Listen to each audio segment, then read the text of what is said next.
My name is Remko Fishcher. I work for UNEP Finance Initiative, which is a UNEP-run network of financial institutions, largely commercial financial institutions. So that includes banks, commercial banks, insurance companies, and investment firms that manage the funds on behalf of institutional investors.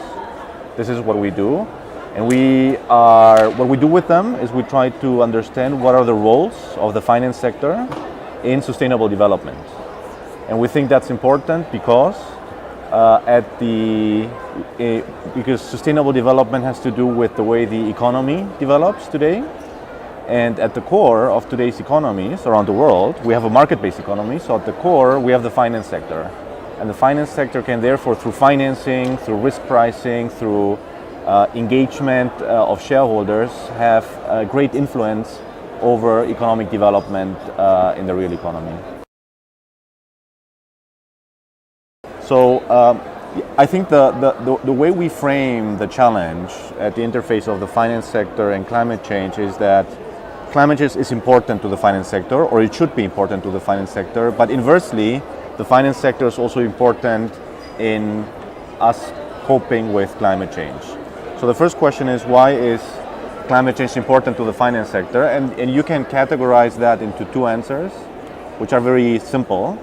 Climate change is important to the finance sector because climate change translates into financial risks. And this is not something that only we say at UNEP. This is something that people from the hearts of financial markets have started recognizing.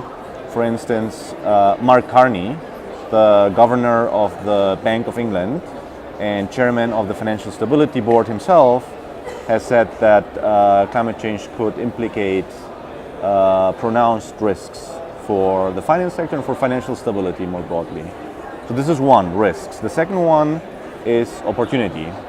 Opportunities in new green markets, in decarbonizing the economy and in making the economy climate resilient.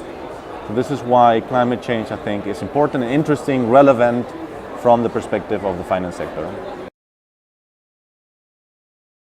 So that's a good question, because we have a situation now where we know that the climate change is important to the finance sector, but still there's a feeling that the finance sector is not doing enough.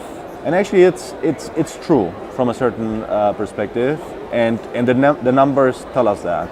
We know that coping with climate change requires additional investment per year of roughly 1.5 trillion US dollars. And you can break that down into $1 trillion US dollars to decarbonize the energy system, another roughly 300 to 500 billion per year to make man-made infrastructure in developing countries resilient to the physical, so the meteorological, hydrological impacts of climate change. And then you need another 50 billion roughly per year, all of what I'm saying is per year, to ensure that we keep on meeting growing demands for agricultural commodities, while at the same time stopping tropical deforestation. So it's basically decarbonizing energy, decarbonizing land use in a way, and helping infrastructures and businesses and livelihoods adapt. It's 1.5 trillion. At the moment flowing per year, we know it's 400 billion roughly. So we have a gap of more than 1 trillion. And if you compare 1 trillion with what is flowing from the public, from governments, you can see that the gap is huge and can only be filled if the private sector starts investing as well.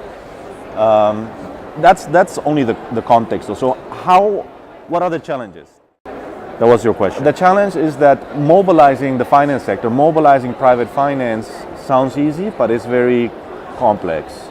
And very often in this forum here, it's dealt with not with the required nuance.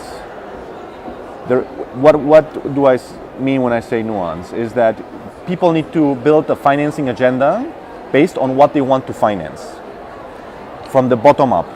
So they need to be clear, and policymakers and governments need to make clear, I want to finance this type of technology, this type of infrastructure. And then based on that, you can develop a strategy as to how, as a national government, you will do something to mobilize financing, and how you will want to use also international support in making that happen. And that international support might come from places like the Green Climate Fund. So what is needed is nuance. So you know what you want to finance. Then on that basis, you know who's going to provide the financing. Is it going to be the banks? Is it going to be the microfinance institutions? Is it going to be institutional investors? It's a broad spectrum of sources of finance. Once you know who that is, you can identify the barriers, the policy, economic, cultural, psychological barriers that are keeping those financial actors from engaging, and then you can put in place policy measures to address that at the national level and supported by the international level. So we are advocating as UNEP FI, with my organization, that policymakers nationally and internationally here in the UNFCCC follow this kind of methodical and nuanced approach in dealing with private finance.